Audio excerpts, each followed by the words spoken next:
Question number 1 है हमारा जी borrowing cost का। इसको हम देखते हैं।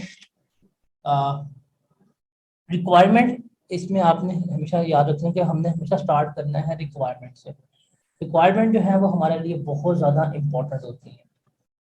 रिक्वायरमेंट है calculate the borrowing cost which may be capitalized for each of the asset and consequently the cost of each asset at 31 December 2006।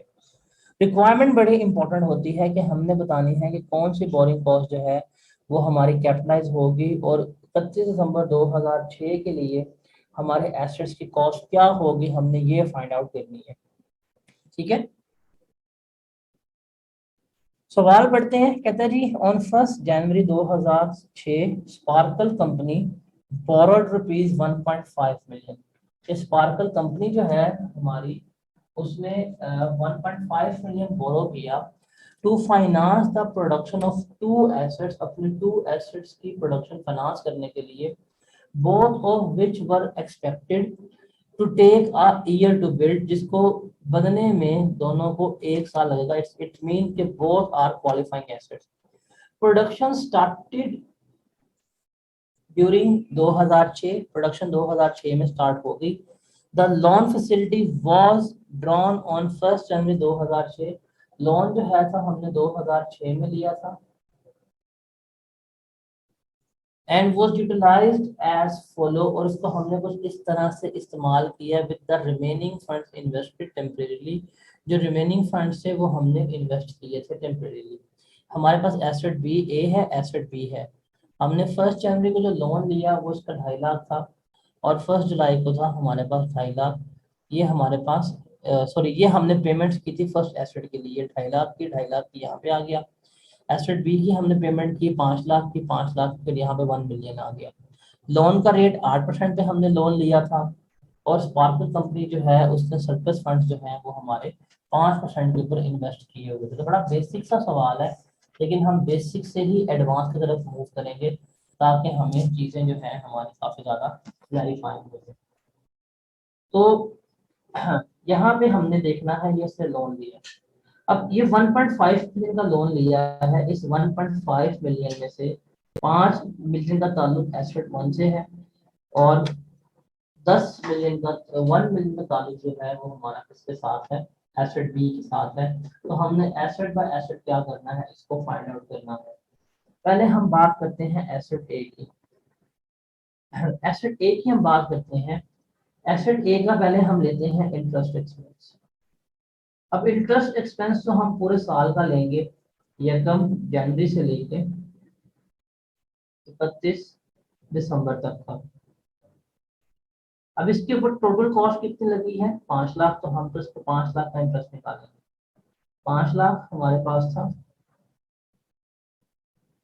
हमने लोन लिया था 8% के ऊपर। तो इसका इंटरेस्ट कितना बन रहा होगा, अगर हम 5 लाख का 8% लें तो ये बनेगा 5 लाख का 8%, 40,000। 40,000 इसकी बोरिंग कॉस्ट आनी चाहिए, इसका इंटरेस्ट आना चाहिए जो हमने लिया। अब हमने बात करना है सरप्लस फंड इन्वेस्टमेंट। अब देखें, एसेट ए के लिए था 5 लाख रुपया, हमने 5 लाख लिया एसेट ए के लिए। 2.5 लाख की हमने पेमेंट कर दी यकम जनवरी को ही। 2.5 लाख जो है था हमारा वो रिमेनिंग पड़ा हुआ था, बकाया पड़ा हुआ था। इसको हमने इन्वेस्ट कर दिया और अगली पेमेंट हमने की है जुलाई में। इसका मतलब 6 महीने के लिए हमने इसको इन्वेस्ट किया है। इसमें से हम लेस कर देंगे इसकी इन्वेस्टमेंट इनकम। ये हमारे पास इंटरेस्ट एक्सपेंस आ गया। इस इंटरेस्ट एक्सपेंस में से हम लेस कर देंगे इसकी इन्वेस्टमेंट इनकम। अब इन्वेस्टमेंट इनकम कितनी, 2.5 लाख हमने इन्वेस्ट किया हुआ था। रेट था हमारा 5% और 6 महीने के लिए इन्वेस्ट किया गया है। इन्वेस्टमेंट तो हमारी कितनी आ जाएगी, 6250। हम लेस कर देंगे तो हमारे पास आ जाएगी borrowing cost to be capitalize asset कितनी बन रही है, borrowing cost to be capitalize आ जाएगी 33,750। अब हम बात करते हैं एसेट बी की। एसेट बी पे हमने 1 मिलियन एक्सपेंस किए। एसेट बी के ऊपर जो हमारा इंटरेस्ट एक्सपेंस बन रहा है फिर इसको ले लेते हैं। देखिए जी हमारा 1 मिलियन इसके साथ रिलेट कर रहा था, 8% के ऊपर हमने लोन लिया और ये कितना बन रहा होगा, ये हमारा 80,000 बन रहा होगा। इसमें से हमने लेस करनी है अपनी इन्वेस्टमेंट इनकम।